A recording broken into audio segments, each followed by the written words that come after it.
What's up, YouTube? This is Life of Trade. So I have another video, and this video is about a couple things that can help your trade experience go smoother and what can help you on a day-to-day basis. So the first thing I want to talk about when you're working in the trades is that you need to have a good mindset. And when I say good mindset is you go into work not thinking that this is like the worst thing in your life. You gotta actually want to be into the trades. A lot of people just say, "Oh, I want to do trades for money, money, money." That's cool, but you have to like it at least a little bit. Don't go in there saying, "Man, I totally hate this," or "Man, is this really my life?" Because if you're going to the trades talking like that, then you're going to be depressed the whole time. Also, there's a lot of people in the trades that's already depressed. Don't let that depression rub off on you. And what I mean by that is like there's people that's probably been working in the trades longer than you, and they'll come to you and be like, "Man, I can't keep doing this. I need to do something better with my life." Okay, that's cool, bro, but don't try to push that on me. I actually like working where I work. So if you actually like doing what you like doing, and even if you don't actually like it that much, try to know how to enjoy it just a little bit and try to change your mindset every day. When you wake up in the morning, if you're thinking you're going to have a bad day or you're going to have a bad day, then that's most likely what's going to happen.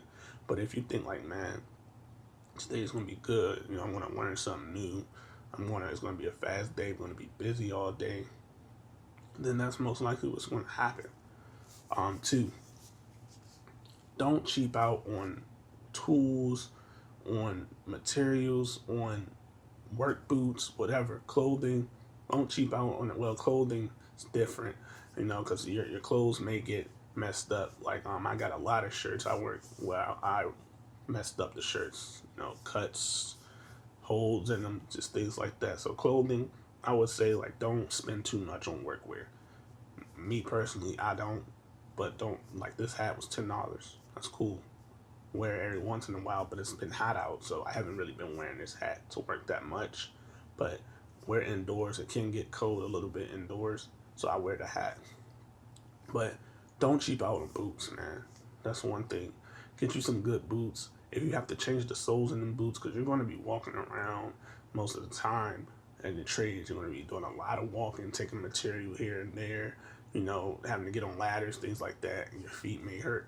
So don't cheap out on the boots. Just get you some good boots, man. But only, like I said, you just got a job, you don't have any boots at all, get some cheap Walmart ones for like a week or two, maybe three. But save up some money for some good boots. Three, and this kind of goes back into mindset too, kind of. But don't let the rotten apples ruin your experience. And what I mean by that is, you're gonna have foremen that's not good at teaching. You're gonna have foremen that doesn't want to teach. They're rude a lot of the times, and they're foremen, so you can't really do too much about it. But don't let it stop your money. That's what I'm saying. Don't let a journeyman that's not really helping, or a foreman that's not really helping, that's not teaching you anything that you're supposed to know it from the jump. Don't let them mess up your money. Remember, this is a marathon, not a sprint. So day by day you're learning, and you're going to see the foreman and the journeyman to stay away from. Like, yeah, you have some conversations, or if you need something from them, talk regularly, but not to get too close to them or things like that, because they don't know how to communicate with apprentices, with other journeymen, with other foremen. They just don't know how to communicate. And when you do get that good journeyman, you do get that good foreman, pick their brain as much as possible. Ask them, "Hey, what do you wish you would have done when you was an apprentice? Hey, what can I learn that will help me further my career," or anything like that. Talk to them, because they've been in the trades longer than you, so they know. Hey, man, I wish I would have did this. I wish I would have gotten to service part of this job, so I wouldn't have to be on my feet as much. I wish I would have got. Just pick their brains. Pick their brains. Number four, know that it's not going to click as soon as possible, and know that you always have room to learn. Also, it will be stressful. Learn how to manage that stress, and this is also tied to number four, physical activity. And what I mean by that is, make sure after work you're not just going home laying in bed. You're not just going home falling asleep and going right back to work. Go to the gym, eat right, cook your own food. Those food trucks are going to be out there. Don't waste all your money on those food trucks, man. Those food trucks, you can be working 6 days out of the week, 5 days out of the week. You're spending $20 each day. That adds up. That's $100 a week on food at the food truck. When you could have went to the grocery store and made something for the whole week for $100, maybe 2 entrees, whatever it is. So, cook. Get a gym membership if you don't already have one. And go to the gym at least 3 times a week, minimum. Try to stay fit, because most people in the trades say that their back is hurting, their legs is hurting, but most of these people are not going to the gym. They're just going to work, drinking beer after, not eating right, eating M&M, eating snacks on the. You can see where they're eating this stuff on the job. So imagine what they eat at home. Imagine what they do at home. So just think about it, man. Take care of your body. Take care of your mind. Those are the 2 main things in any job, really. But especially in the trades, you need to take care of your mind. You need to take care of your physical. Those are the main things. Go to that gym, cook for yourself, eat right, and you should be good, man. Long run, your body is going to be healthy. I've seen older people, 65, 60, walking around, walking everywhere. And it's younger people than them that's tired all the time, but they're not fit. You can be younger than a person that's 60 and you're not fit.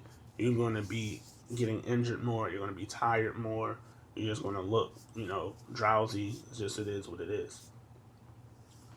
Number 5, and this is the last one I have. Learn your tools. Learn your craft.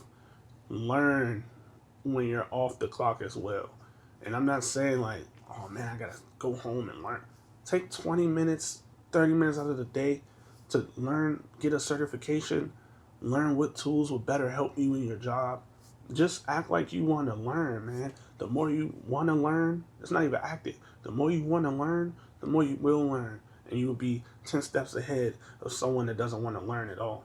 Because there's good journeymen, there's bad journeymen. And you can see when you're working with them that, oh, this journeyman doesn't even use the tape measure right. This journeyman is making so many mistakes because they don't learn. They're just, going with the flow. They don't remember, oh, I was supposed to measure it here. They don't remember, oh, I'm not supposed to do this. They're just going with the flow. So learn what you can outside of work as well, whether it's just 20 minutes or 30 minutes. There's always something you can learn. There's always a certification you can get. And just learn what you want to do next. A lot of the jobs, our union allow you to take classes that you want to take, whether service, welding, CAD, you name it. They have classes that you can take.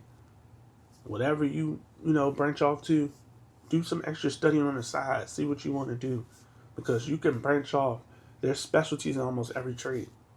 So just learn those specialties, because when you learn a specialty in a trade, you can make way more money than just being in the union. Yeah, you make a lot of money in the union, but sometimes there's union jobs that need that specialty. Sometimes there's jobs that need someone that know how to drive. Sometimes there's jobs that need someone that know how to do airflow or anything. And I'm just talking about sheet metal. There's jobs that needs just specific servicemen. So those really are just the top 5 things that will help you in your trade career. If you had, and that's all I had. These was off the top of my head. But if you have anything that can help, please leave it in the comments. Like, subscribe, send me any messages. Thanks for listening if you got this far, and I'm out.